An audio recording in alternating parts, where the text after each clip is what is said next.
Some journeys begin with excitement. This one began with silence. Ayan, David, and Arjun stood on the empty highway just before midnight. The road stretched endlessly through a dead plain of cracked earth and black rocks. No houses, no streetlights. Only wind. They were three friends who had known each other since university, different faiths, different beliefs, yet bound by years of friendship. Ayan, a Muslim, wore a simple jacket and carried a small tasbih in his pocket. He believed fear was tested by faith. David, a Christian, had a silver cross under his shirt. He believed light always survived darkness. Arjun, a Hindu, kept a small thread tied around his wrist, believing the universe was cycles: birth, death, rebirth. They were traveling to a remote observatory for a research project. Their car had broken down hours ago. No signal, no help. This place feels wrong, David said, scanning the horizon. Ayan nodded. I've been feeling watched since sunset. Arjun tried to laugh, but his voice shook. It's just isolation. The mind plays tricks. Then the sky changed. The stars began to move, not slowly, not naturally. They twisted, folding inward like a wound tearing open in the sky. A low hum filled the air. Deep, vibrating, painful, the ground trembled. Ayan fell to his knees, whispering prayers under his breath. David clutched his cross. Arjun backed away, chanting softly. A beam of pale blue light slammed into the road.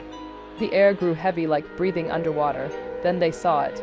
A massive structure hovered above them, impossible in shape. No wings, no engines. Just shifting metal and glowing symbols that hurt to look at. Before any of them could scream, the light pulled them upward. Their bodies lifted violently from the ground. Ayan shouted, Allah. David cried, Jesus, save US. Arjun screamed, Bhagwan. Their voices were swallowed as the world went dark. Ayan woke first. He was lying on a cold surface that felt alive, pulsing faintly beneath him. The air smelled metallic, sharp. The walls were curved, covered in moving symbols that crawled like insects. He tried to move. Pain exploded through his skull. Metal restraints clamped his wrists and ankles. David, he shouted, I'm here. David groaned from somewhere nearby. Arjun, I'm alive, Arjun whispered, but this isn't Earth. Tall figures emerged from the shadows. They were not like humans, long limbs, pale, stretched skin, black, lidless eyes. Their mouths didn't move, but their voices entered the mind directly. Subjects acquired.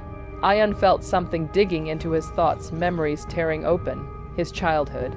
His prayers, his fears, faith identified. The creatures circled them. 3 belief systems, 1 species. David screamed as a needle-like instrument entered his neck. They're studying us. Arjun sobbed. Why us? The voice returned, to understand resistance. Time lost meaning. They were separated, tested, broken. Ayan was forced to relive his worst fear, being buried alive, unable to pray, unable to move, over and over. David was trapped in darkness while voices mocked his belief, whispering that God was silent. Arjun saw endless visions of destruction, worlds dying, gods forgotten, cycles shattered. The aliens fed on fear, but something went wrong. No matter how deep the terror, each man held onto something.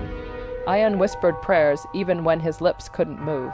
David sang hymns in his mind, refusing to surrender. Arjun meditated, controlling his breath, his thoughts. The aliens became disturbed. Anomaly detected. Faith provides resistance. They were reunited in a chamber with transparent walls. Outside was the planet. The ground moved like muscle. The sky was red and veined. Mountains breathed. Rivers pulsed like veins. This planet is alive, David whispered. The aliens watched from above. This world is our temple. We harvest belief. They showed them other species, broken, hollow, faithless. You're killing souls, Ayan said, voice shaking. Soul is energy. That night, if night existed, Arjun noticed something. The restraints weakened when they focused together. Faith wasn't separate, it was shared. They planned silently. When the guards returned, Ayan began praying aloud. David followed with verses. Arjun joined with chants. The chamber vibrated. The living walls recoiled. The restraints cracked. The aliens screamed not in sound, but in pain. They ran. Alarms screamed. The ship twisted. Corridors changed shape. They reached a chamber glowing with earth, like blue light. A portal, Arjun shouted. Behind them, the creatures closed in, furious. You cannot return. Ion turned back. Faith isn't yours to harvest. They jumped. The road looked the same, the broken car, the cold wind, the familiar stars, but silence felt wrong. No insects, no distant animals, no movement at all. David was the first to notice it. Why don't I hear anything? Ion looked down at the tasbih in his hand. The beads were cracked, as if burned from the inside. His prayers felt hollow, like words spoken into a void. Arjun knelt and touched the ground. He pulled his hand back instantly. It's not soil, he whispered. It's artificial. The sky blinked, not lightning, not clouds, a mechanical blink. The stars rearranged themselves, too perfectly, forming patterns they had seen before. The ship, David stepped back, panic rising. We never left, did we? A deep vibration passed through the ground. The road split open silently, revealing a massive transparent surface beneath them, curved, endless. They were standing inside something. A voice entered their minds again, but colder than before. Return simulation complete. Hope response analyzed. The air thickened. Their bodies froze. Ion screamed inside his head, trying to pray, but the words would not come. Every verse he knew erased itself from his memory.